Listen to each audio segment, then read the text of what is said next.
Hey everyone, welcome back to Corporate Decoded, the place where we uncover the hidden stories within company filings. Get ready, because today we are diving into a report that some might call routine, but we're going to find the juicy bits that tell us what is really going on behind the scenes. Now imagine a company that is dealing with a major life event, a sort of business marriage, or maybe even a takeover situation that is precisely the situation our corporation is in right now, and their latest report hints at a lot of big changes ahead. Let's start at the very top. We're looking at a report filed with the US Securities and Exchange Commission.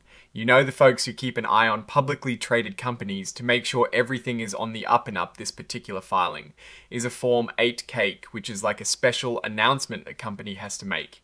When something really important happens, it is not your everyday update. This is for the big news. This filing is from Fonar Corporation, a company that has been around for a while and is known for its medical imaging technology, specifically MRI machines.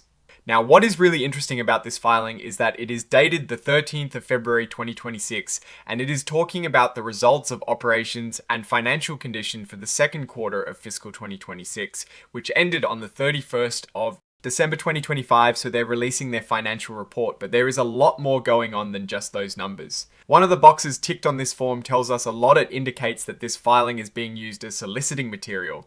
This means they are asking for something specific from their shareholders. In this case, it is related to a potential transaction, a merger or acquisition. Maybe we'll get into that more later, but it signals that big strategic moves are in play. Fonar Corporation's stock trades on the Nasdaq stock market under the ticker symbol Fonar. Now, while this report doesn't go deep into the stock performance itself, the context of a potential merger or acquisition is always a big factor for investors to watch. Here is where we get to the heart of the financial information the company is reporting on its financial results for the second quarter ending the 31st of December 2025. They've issued a press release with all the details, and that press release is attached to this report as an exhibit. Now, this part is crucial. The document states that this information is being furnished, not filed, which is a subtle but important legal distinction. It means they are providing the information, but it doesn't carry the same legal weight as a formal filing, which is often the case when companies are dealing with sensitive transaction talks. This section is super important because it dives into the details of the transactions. They mention it lays out that this communication is being made in respect of deals involving the company parent and merger. This is corporate speak for a merger or acquisition where Fonar Corporation, the company, might be merging with or being acquired by another entity, referred to as parent with a specific entity called merger sub. Handling the legal mechanics, they are telling shareholders that they will be filing what is called a proxy statement on Schedule 14A and a Schedule 13E. 3 transaction statement with the SEC. These are formal documents that will provide all the nitty-gritty details about this proposed deal. The terms, the conditions, everything shareholders need to know to make informed decisions. They're also urging stockholders to read these documents carefully before making any decisions about their shares, because these proposed transactions could significantly impact them. This part is really about who is influencing the shareholder vote in these potential transactions. It lists the company's directors, executive officers, management, and employees as potential participants in soliciting proxies, meaning they might be advocating for or against the proposed deals. They point to previous filings like the Form 10K for the fiscal year ended the 30th of June 2025 to provide more information about who these key people are and their interests in the company and the transactions. This is about transparency, making sure shareholders know who is driving the conversation and where their interests might lie. This message here is a very strong and repeated warning to investors. They are essentially shouting, please read everything we file about this merger. It is critical. The company is heavily emphasizing that these upcoming documents, the proxy statement and the Schedule 13E-3, are packed with vital information about Fonar Corporation, the acquiring entity referred to as parent, and the acquisition itself. They want to make absolutely sure that shareholders do not proceed without understanding the full picture. This level of insistence highlights the magnitude and potential impact of the proposed merger. Now, every company uses these forward-looking statements, but they are particularly important when a company is undergoing significant changes like a merger. This section is a legal disclaimer. Basically, they are saying, hey, some of the things we say might sound like predictions about the future, but they are based on current information and beliefs, and things could change. Reality might be very different from what we hope for. They list a whole bunch of words like anticipate, believe, expect, future plan, and predict to help identify these. State. Mention they are very clear that there is no guarantee that these future events, including the completion of the proposed transactions or improvements in their financial performance, will actually happen.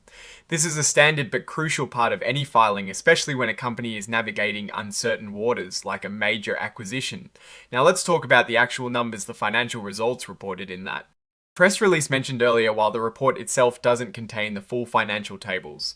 The press release, which is incorporated by reference, typically would, in this case, the filing states that the press release dated the 13th of February 2026 contains the results for the second quarter of fiscal 2026, ending the 31st of December 25, since we don't have the detailed tables. Here, we can do a deep dive into specific metrics like revenue growth or profit margins. However, we know that this report is about the financial health and operational performance of Fonar Corporation, what we can infer from the context of the entire filing, especially the emphasis on the proposed merger. It is highly likely that the financial performance discussed in the press release has played a significant role in triggering or facilitating these transaction discussions, typically in a situation where a company is being acquired or merging. The acquiring party will carefully examine the target's financials. A strong financial performance might make the company a more attractive acquisition target, while weaker performance might lead to a lower offer price or even scuttle the deal. The fact that they are releasing these financial results so close to announcing these transaction discussions suggests that the financial picture is a key piece of the puzzle for both Fonar Corporation and whatever parent entity is involved. Think about it from an investor's perspective. When a company is looking to buy another, they want to see solid revenue streams, predictable profits, and a healthy balance sheet. If Fonar's financials were robust for that quarter, it could be a signal of strong operational execution despite the ongoing merger talks. This would be a positive indicator for the deal's potential success and for the future prospects of the combined entity. Conversely, if the numbers were less impressive, it could be a sign of underlying challenges that the new parent company will have to address. And that brings us to the end of what is officially documented in this particular form. The key takeaways here are that Fonar Corporation is in the midst of serious merger or acquisition talks, and they have just released their latest financial results, which are likely to be a critical factor in these discussions. The forward-looking statements and the urgent calls for investors to read the upcoming proxy materials underscore the significant changes on the horizon for this company. So what is my take on all this? Well, Fonar Corporation is clearly at a crossroads. The release of financial results right alongside the announcement of potential transaction activities is a classic move. Companies often do this to either present a strong case for the acquisition price or to provide a clear financial picture as they navigate these complex deals. The fact that they are so insistent on investors reading the proxy statement and Schedule 13E-3 suggests that this is not a casual conversation, but a significant strategic shift. We need to keep a very close eye on those subsequent filings to understand the true financial implications and the strategic rationale behind this deal. Is it a growth opportunity for Fonar, a way to leverage their technology, or is it a move driven by other factors? What we can say for sure is that the next few months and filings will be crucial for understanding the future of Fonar Corporation. Alright, that is our breakdown of Fonar Corporation's latest filing and what it could mean for the company. What are your thoughts on these developments and what do you expect to happen next? Let us know in the comments below. If you found this deep dive helpful, hitting that like button really supports the channel, and of course subscribe for more corporate secrets revealed. Don't forget to check out our Discord community linked in the description for more discussions and insights. Thanks for watching, and we'll see you in the next video.